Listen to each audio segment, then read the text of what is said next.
Yo, what's going on, everyone? Welcome back to the Crucible Brothers. My name is Lionhearts, and today we are going to be ranking all of the exotic handcannons in Destiny 2 in the current Witch Queen Crucible sandbox. But before we get into it, this graph right here shows that 85% of you guys who watch these videos may not be subscribed. And it turns out, based on a peer-reviewed medical study that I just made up, that means 85% of you might be cringe. So make sure you hit the like button, leave a comment, and make sure you hit that subscribe button to clear yourself of the cringe today. Alright, hand cannons. The one thing we all love to argue about, but we all love to use no matter what. There's basically three things inevitable in life. It's death, taxes, and hand cannons in Destiny. And that means that there's definitely going to be better hand cannons than others, especially when it comes to choosing something as important as an exotic. Throwing up the old tier list on screen here, we're going to be ranking the hand cannons from S through C, with a special tier reserved for a very special weapon, which we'll be starting off with first, and that's the Arias Vow. When it comes to ranking the Arias Vow, we pretty much can't because it's a special weapon, and in the best of times, it's kind of a mediocre one in PvP, except for one thing keeping it relevant as of right now, and that's of course Lorelei Splendor. Now, Lorelei Splendor is undoubtedly broken, it's going to get nerfed, it might even ruin Sunspots as a whole subclass, so Arias Vow's current viability in the meta is definitely on a timer, and therefore we can't really adequately rank it. So it is the worst rated hand cannon on this list, simply because it can't go anywhere else. Bungie, for the love of all those holy, please disable Arianas and Trials, please, I can't keep suffering like this! Alright, well, Lion finds his motivation to play the game again. I get to talk to you about what is unfortunately the worst exotic hand cannon in Destiny 2, and that is Malfeasance. Malfeasance is really a case of being almost good enough in pretty much all categories, but its archetype and reliability let it fall short of relevance. Maybe a long-awaited catalyst or a change to 180s would finally make this into the meta threat I want it to be, but as of right now, it sits far from it, and it's the worst of all in the C tier. Okay, I've recovered myself enough over that Arias Vow debacle to talk to you guys about the Sunshot. That means we're going to praise the sun, backstab Artorias, and talk about what should be the best exotic hand cannon in the game, but ends up falling, unfortunately, a little bit short. Sunshot is the only remaining 150 RPM hand cannon in the game, but even then, it just doesn't seem to compete with the other better exotics or even legendary counterparts in the 140 archetype. It's really hard to pinpoint what Sunshot lacks. Sometimes the hit range doesn't feel good, sometimes the recoil doesn't feel good, but it has a great catalyst, great perks, some of the highest flinch possible in the game, but it just doesn't seem to come quite together, and I can't really figure out why.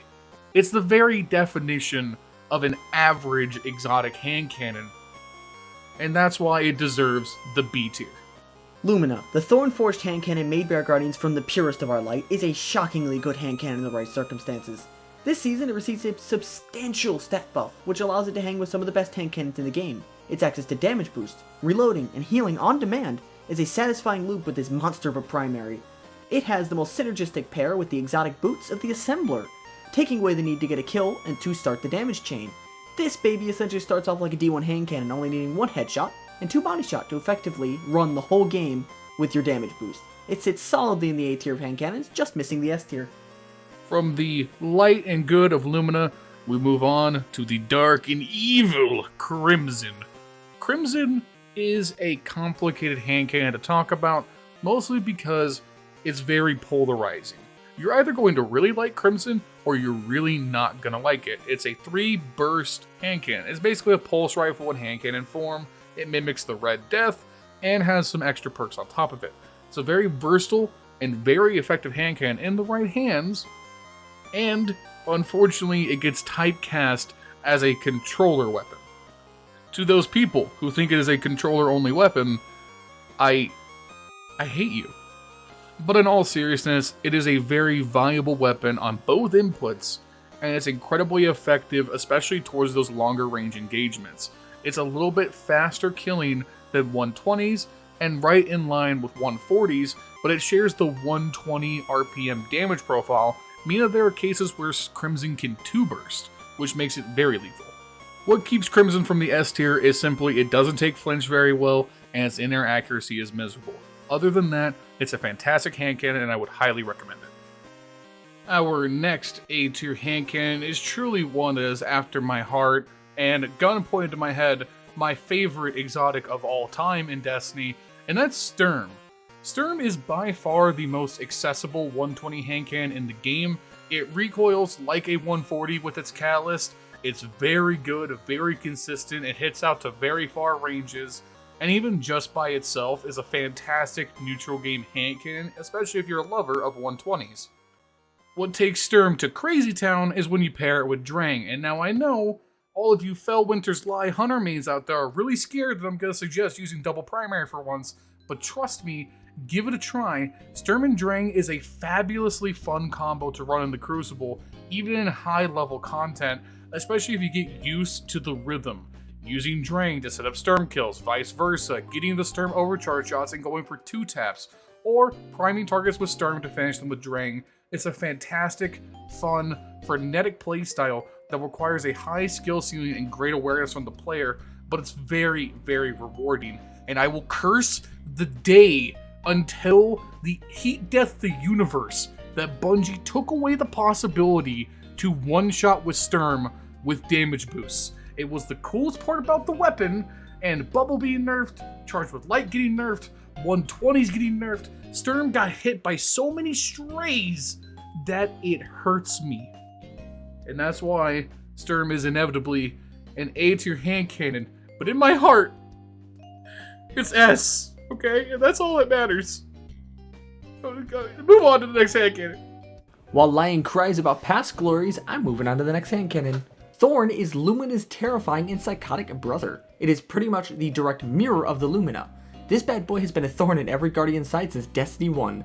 The Thorn at base can already 2 headshot and 1 body shot thanks to its amazing and annoying poison effect. Once activated by earning a kill and collecting the soul of the poor fool who dared to challenge you, this weapon becomes horrifying, hitting for 70 to the head and dealing 7 damage per tick instead of 1. This leads to an easy 2 headshot, commonly in PvP, granted it's resilience based. This weapon is so good in fact that it easily sits in the S tier just above his light-bearing brother. Now, I know what you're thinking. We're going to talk about the last word, and that means that Lion is going to complain about controllers and how controller last word is dumb. And that's where you are wrong. Look out, guys. Nuclear hot take incoming. Hide your kids, hide your Twitter. Nuclear hot take inbound. The last word is broken on both inputs. And if you don't believe me, it's because you haven't used it on mouse and keyboard in 2 years. I did the testing. The last word has no hitbox differences between the 2 archetypes. The only difference between mouse and keyboard and controller is aim assist and reticle friction. If you write off last word with the highest base time to kill in the game because of aim assist, that is your fault.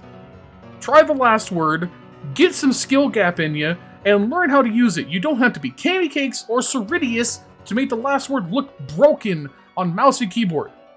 End of hot take. Last word is S tier. Ah! Hawkmoon, my favorite hand cannon in Destiny history. This weapon gets everything. Random rolls, an OP catalyst, and the ability to work the stats around to anything you could ever desire. This weapon is a monster in a skilled hand and a great hand cannon to use just at base. This weapon's exotic perk allows for some of the most flashy kills in PvP. That includes 1 taps to the head, 1 taps to the body, and common 2-shot kills when you learn the way this weapon works. If you learn to hit your headshots with this weapon will give to you for free, you will in no time flat master this hand cannon and make anybody's life a living hell. This weapon even does amazing in endgame content like Trials of Osiris. I could go on and on about the best-in-class aim assist, stability, range, handling, reload speed, and the stacking bonuses of range and stats when hitting headshots. But we have more and other outstanding hand cannons to talk about. Hawkmoon earns its spot in the S tier, and will most likely stay there, even if hand cannons get nerfed. Wow, to the surprise of nobody, the Ace of Spades is the best exotic hand cannon in the game. I'm sure you guys are very shocked by this. I mean, come on, it only has every perk in the game, a infinite damage boost, double, triple, quadruple high cows on a Tuesday afternoon. It pays your taxes, mows your lawn, cleans your dishes, fucks your wife. It does everything. Ace of Spades might as well be God. It is the Traveler itself. The Witness better look out, because Ace of Spades exists, and therefore the Witness should be scared. Of course it's the best exotic hand cannon in the game. What else would it be? And with that, this rounds out the tier list. Here's the final tier list on screen. This is probably something we won't update very regularly unless there are substantial changes to hand cannons, specific archetypes, or specific exotics. But for right now, this is your reference if you're new to the game, or maybe it's been a while and you're wondering what the best exotic hand cannons are.